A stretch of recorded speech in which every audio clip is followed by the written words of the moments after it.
Gusto mo bang malaman kung sino ang laging ka-video call ng iyong partner o kaya ng iyong family member? Dahil sa apps na ito ay iyong malalaman kung sino-sino ang nakaka-video call ng may-ari ng cellphone. Dahil kaya nitong i-record ang buong video call ng isang messenger. Kapag ito ay iyong ginawa, ay iyong malalaman kung ano ang pinag-usapan nila sa messenger. Ngayon, kung gusto mong malaman, mahalagang tapusin mo ang video ito at panoorin hanggang matapos upang iyong masundan.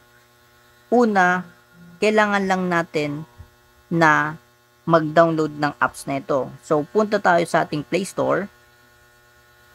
I-search nyo dito itong Record Messenger Call. So, lalabas na yun dito. Itong sa taas, pindutin. Pagkatapos, ito yung kanyang design or yung logo. So, pinutin nyo lang tong install para ma-install yan. At hintay lang natin ma-install. Tara at i-open natin. I-next lang natin ito. So, pinutin itong arrow. Ayan. Pinutin ulit itong arrow.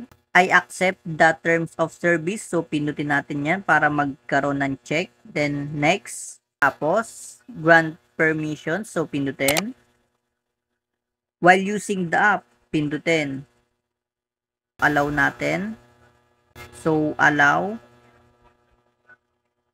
Allow. Ayan. Tapos, enable service. Pagdating dito ay kailangan lang natin siya bigyan ng permission. So, pindutin natin itong install apps. Ayan. Tapos, dito, piliin lang natin itong record messenger calls. Kailangan natin siyang i-on. Ayan, on natin. Tapos, allow. Next ay back tayo. So, andito na tayo. So, hanapin lang natin yung apps natin. So, ito, record messenger calls. I-turn on lang natin ito sa may gilid. Allow natin. Ayan. And then, back. Pagdating dito ay kailangan lang natin itong i-skip. Kung inyong nakita, ang nakalagay ito ay no call record. So, try natin mag-record ng video call or ng calls from messenger. So, try natin. Ngayon guys, andito ako sa messenger ko. And then yung ating tatawagan ay yung account ng aking nanay. So, tatawag tayo. Tingnan natin kung mai-record ba ng apps na iyon yung pag-uusap sa video call. So, tawagan na natin. At dito nga guys ay nag-start na ang video call. At titingnan natin kung totoong legit na makapag-record yung ating apps na dinownload. So, eto na yung aking sinabi dito. Hello, kamusta ka dyan? Sana ay nasa mabuti kayong kalagayan. Punta natin yung app. Dito guys ay pagpunta nyo sa apps na yon ay wag nyo siyang i-allow.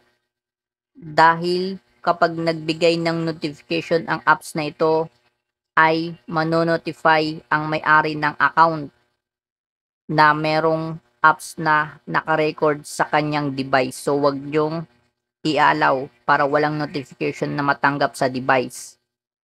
By the way, ang apps nito ay kailangan nyong i-download mula sa cellphone ng gusto ninyong manmanan. So, halimbawa sa inyong partner or sa inyong mga anak, about family member, dapat sa kanilang device nyo i-download yan at doon nyo i-set up. So, mahalagang nahawakan nyo ang device nila. So, don't allow natin. At i-check na natin kung na-record dito. So, ito may record. Play natin. Yung kamusta kayo dyan? Naway nasa mabuti kayong kalagayan. So, legit siya. Nakaka-record siya ng video call or pag-uusap sa messenger. Ang kailangan nyo lang gawin ay mag-download nito. Kaya, kung kayo ay may natutunan, pakibahagi ng ating video at huwag kalimutan na mag-follow sa atin. Kung may katanungan, pwede kayo magtanong dyan sa baba at ating sasagutin sa pamamagitan ng tutorial. Thank you for watching!